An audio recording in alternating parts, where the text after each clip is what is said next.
again, thank you for coming to see us here at the Kyiv Post. Jason, thank you for having me again. It's a pleasure and honor to be on your show. Thank you.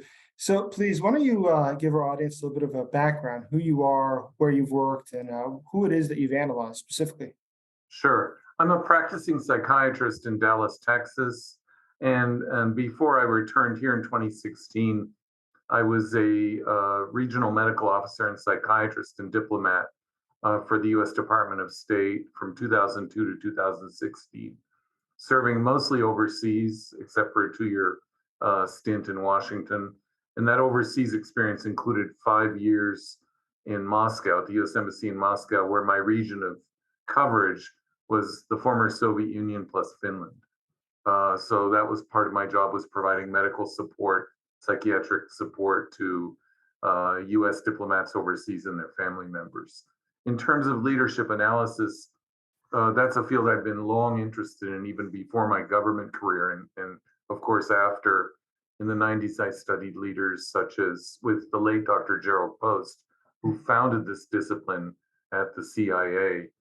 We studied Dr. Radovan Karadzic, Slobodan Milosevic, and since my retirement from the government, I've focused very extensively on President Vladimir Putin of Russia, Chairman Kim Jong-un of North Korea, and President Xi of China. So tell me, when you look at Putin, what would you say about him? How do you read him? What is there? I think the important concept that I would outline for your listeners and viewers is think of the 3 R's. And actually, the other leaders I mentioned, such as Kim and Xi, have something in common there. I think there's a paradigm there of resilience, of ruthlessness, and I think, and rationality. And you might add, in the case of President Putin, revanchism as well, in the sense that he wants to redraw the borders of Russia back to a pre-1991, and even some would argue he's upsetting the post-World War II order that has kept the peace until this war started in February of 2022 for 70 plus years. Why rational? Because not rational in our thinking, but you have to look at it from his point of view and how Vladimir Putin sees the world. And tragically, he sees the invasion of Ukraine, a war of genocidal proportions, as a rational act. And his ruthlessness is well known, not only in this war, where there have been countless accusations of war crimes and genocidal actions to basically wipe out Ukrainian nationhood and even culture, but the bombing of maternity clinics, of schools, of civilian centers, of energy infrastructure, which many would say under the 1948 Genocide Convention would constitute a war crime. And we've seen evidence of other ruthlessness in Chechnya in the early 2000s, the invasion of Georgia in 2008, the first invasion of the Ukraine in 2014, and the role of the Russians in Syria, in Aleppo, for example, during the late teens, 2015 to 2018. So, Putin has been accused of war crimes and crimes against humanity, things like this. Does that worry him? Does he care that the international community hates him? How does he perceive his situation today? Yes and no. I think the old Putin, the pre 2022, and even some would argue pre 2018 Putin, when we saw him go on a kind of a charm diplomacy tour throughout Europe after the attempted assassination of Sergei Skripal with a banned chemical weapon, Novichok. Even then, I think he cared enough to try and rehabilitate his diplomatic image, his standing. At this point, I don't think he cares, and part of that is his extreme isolation. And a wonderful documentary made in 2014 by Hubert Seifel, Ich Putin, really described that then. But I think it certainly has grown worse, and his inner circle has really shrunk in recent years to the point where I think he only cares about achieving his goals and not what the rest of the world thinks, including his allies, such as the Chinese, who are increasingly quietly and diplomatically trying to find a way to distance themselves from this partnership without limits that really, in retrospect, appears to have limits. So that's very interesting. Well, going forward, while Putin's looking at the theater of warfare, he sees that the invasion has not gone as he had hoped. He's not making decisions though for real change. He's not really shaking things up in the military. He's going back to close people, Kremlin allies who have shown to be not very competent, but he keeps appointing the same to important positions, which probably will not improve the Russian ability to execute warfare in Ukraine. Why isn't he shaking things up? What is it he's scared of? And does he really think he's going to win? I think he believes he's going to win. I'll start with that. Putin has a background, as many know, as a rugged, tough street fighter, and I think sadly and tragically he'll dig his heels in and is willing to bomb civilian centers and energy infrastructure to wage kind of a horrible medieval psychological war of attrition against not only the Ukrainians but indirectly against the EU, NATO, and its allies, including America, to wear them down, if you will. And I think he truly believes he can do that. That being said, I think he's boxed himself into a corner. And I had written earlier in the war that Putin should be offered, there should be exit ramps. I've said publicly, sometimes it's better to let the bear run out of the cage back into the forest. That's harder and harder to see today, given the horrors that have been inflicted upon the Ukraine and the tragedy that this war has had, not only for the Ukraine, but for Russia, where you have a brain drain of close to 1 million Russians, educated Russians, have left the country. A whole generation has been lost. And sadly, the only people that remain are those who increasingly believe President Putin's propaganda about the war. But he's alienated the elites.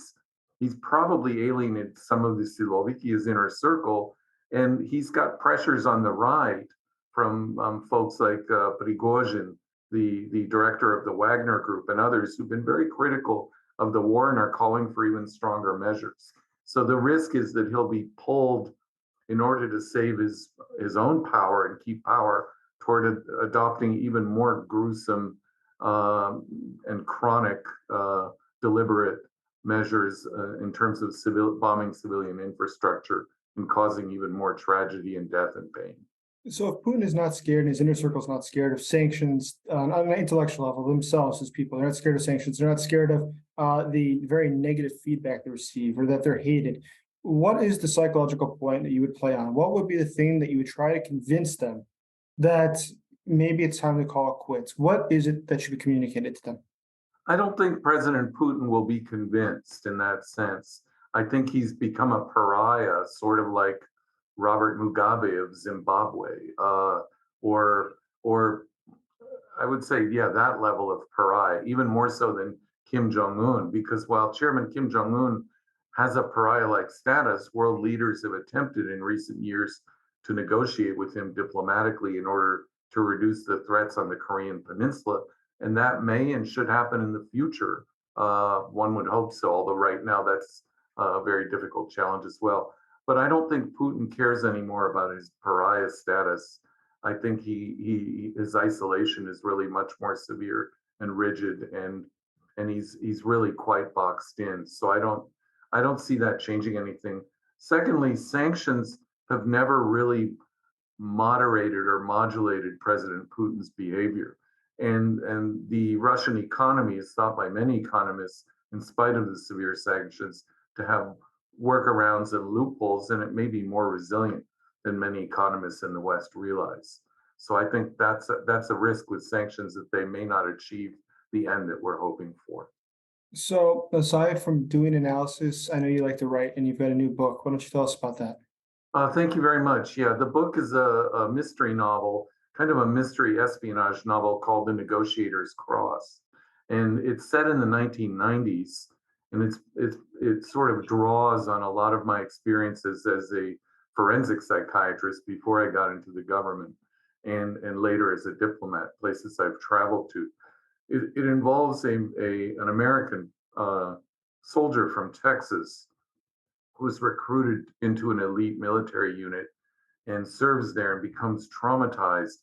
And that leads him, in a way, forward or back, you could say, given his religious upbringing, to join the priesthood. He becomes a priest in Mexico City, thinking he's going to have a quiet parish of expats. And one of his parishioners is kidnapped, probably by a cartel. And that sets off a chain of events where this priest, Father Ishmael, is drawn into a series of very dangerous hostage negotiations and becomes respected and known for that.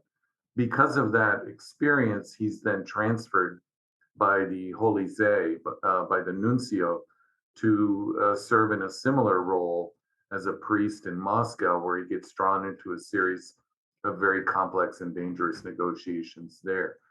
And the novel talks about those challenges, working with both the Americans, with other authorities, with the FSB, the GRU, and has a cast of characters, including a morbidly obese CIA station chief, a legendary GRU general, an elderly cartel leader, a deep cover Mossad operative, and a highly traumatized Russian Spetsnaz officer, later a GRU officer, who was a witness at the massacre at Srebrenica in Bosnia in July 1995, the massacre of over 7,000 Muslims. So the protagonist's journey tests not only his different skills as a priest, as a negotiator, as a diplomat, but it tests his faith. The novel has been reviewed by the Cipher Brief and is available on Amazon, both Kindle and paperback. And I encourage readers to check it out. That sounds fantastic, Ken. Well, thank you for taking time to talk to us today. Thank you very much for hosting me. Have a very nice rest of the day. Thanks.